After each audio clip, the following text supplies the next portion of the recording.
What's going on, you guys? This is All1 on the PS4, and I'm going to be giving you guys a Marvel's Avengers video. And with this video I'm going to be giving you is going to be on a few things that you did not know, and this is only going to be based off of the beta, my gameplay with the beta. This is not going to be based off the full release because I haven't played the full release yet, but I will be, and when I do, I will post another video just like this, as well as a beginner's guide video for that, as well as possibly an endgame video as well, just so you can see what to expect.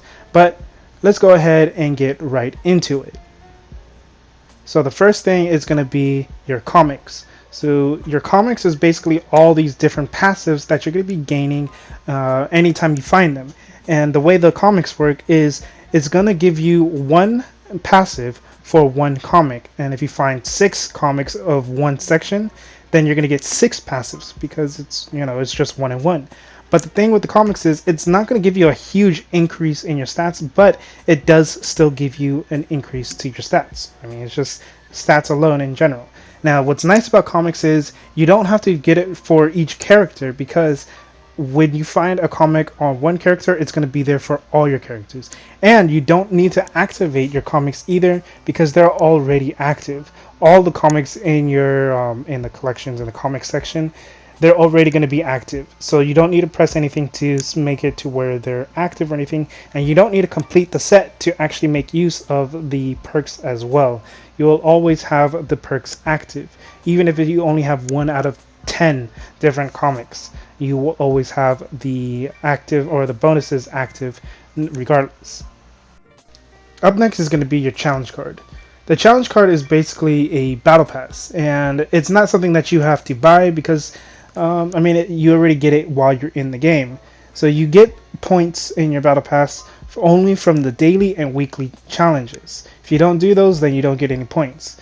And what's nice about this is there's no like premium battle pass either, so you don't get extra stuff or whatever that you would normally get from other games and stuff. But with this, the challenge card, it seems like they're not season based. As far as I'm concerned, they're not. And it goes up to rank 40 as well. And what you can get from here is you can get a bunch of resources, you can get emotes, name cards or nameplates, and you can also get cosmetics for that specific character. Each character also has their own challenge card.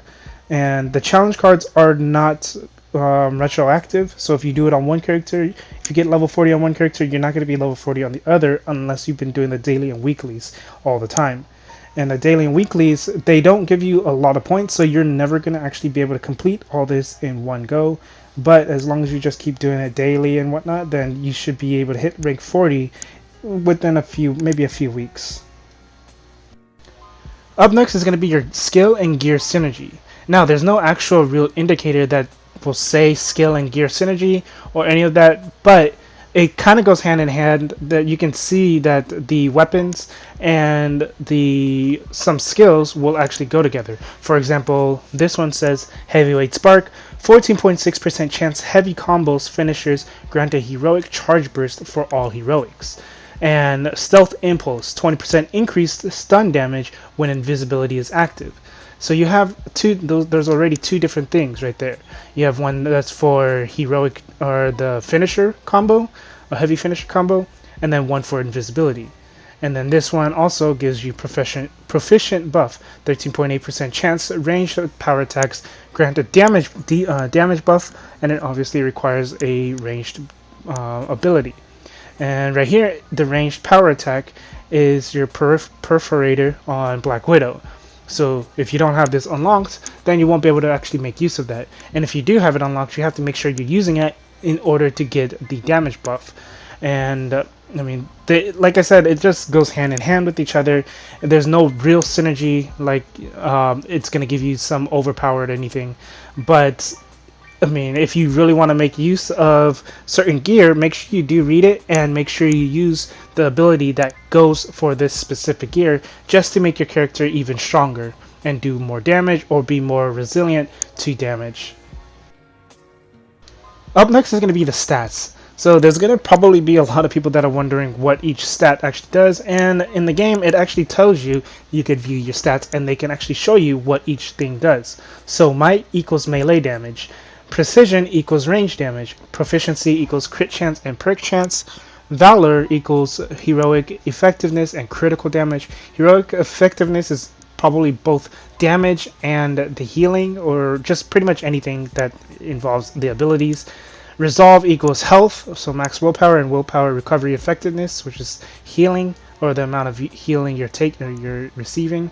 Resilience equals armor, which is the damage mitigation. And intensity is your stun and status meter damage, as well as status resistance. So that means the higher your intensity is, the more often you can stun your ally or your enemies and be able to do the execute abilities. And then you have your heroic charge rate stats, and they're unaffected by attributes. So the ultimate, assault, and support heroic charge rates are just there on its own. You can get it based off gear, or you can get it based off of the other perks. Well, the ISO, the ISO 8 crystals. And then up next, we also have your melee rating, ranged rating, defense rating, and heroic rating. So all four of these tells you what abilities or what attributes are meant for specific ratings. So for the heroic rating, it's going to be resilience, valor, and intensity. For the ranged rating, you're going to actually need precision, valor, and proficiency. And for melee rating, you need might, valor, and proficiency. And then the last one, for defense rating, you're going to need resilience and resolve. So as you can see, if you want to make a specific type of character, or a character in a specific way or a specific build, you would need to probably invest in one or two different ratings. For example, if you're going to go for a melee rating or a melee build, you would probably want to invest in melee and heroic. Now, unless you're going to play as someone like the Hulk, then I would probably go invest into heroic and defense, just so you can constantly keep taunting, as well as having a high amount of armor and health. Or if you really want to, you can make Hulk a pure DPS, melee DPS, melee and heroic. And then you can also go with a ranged build, going ranged and heroic. So heroic is basically the main thing a lot of people would want to go with, just because it gives you crit chance and heroic ability to increase. But for everything else, like if you're going to go with a ranged build, if you're going to mainly use ranged abilities, then you definitely want to go with ranged rating. If you're going to go melee, then definitely melee instead. Gear quality and star rating. Gear quality goes from common to exotic, but during the beta, it only goes up to epic.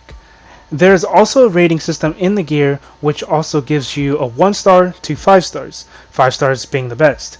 Gear quality only offers you extra boosts, or known as perks, on your gear, whereas the star rating offers you higher attributes from its starting point. And when I say the starting point, I mean without giving it any boosts or upgrades.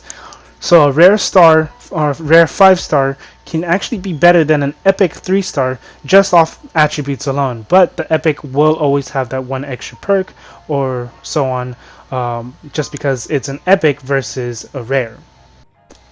Up next is going to be your resources. So your resources is actually shared between all of your characters, which is actually really nice, because in a lot of cases on a lot of different games, if you have to farm resources on one character and you have to farm it again on another, it can be kind of annoying, especially when you reach endgame and you don't need your resources anymore on one specific character. It's going to be really nice to actually just switch to a lower level character and use those resources on them as well. So I found this pretty useful, and I mean, it can be a little annoying when you're trying to level up multiple characters at once and then you run out of resources, but I think this is a really nice feature to actually have in the game. Up next is going to be your status effects. There's going to be 6 different status effects that you will encounter, at least in the beta. In the full release, there might be more, but in the 6 different status effects, you have shock, gamma, plasma, cosmic, particle, and cryo. From what I've noticed, with shock, it obviously, well, it'll shock your enemies, but it seems like you do more damage to shields, and I'm pretty sure when an enemy is affected by shock, it makes it to where they're stunned, and that will allow you to do your execute ability more often on them.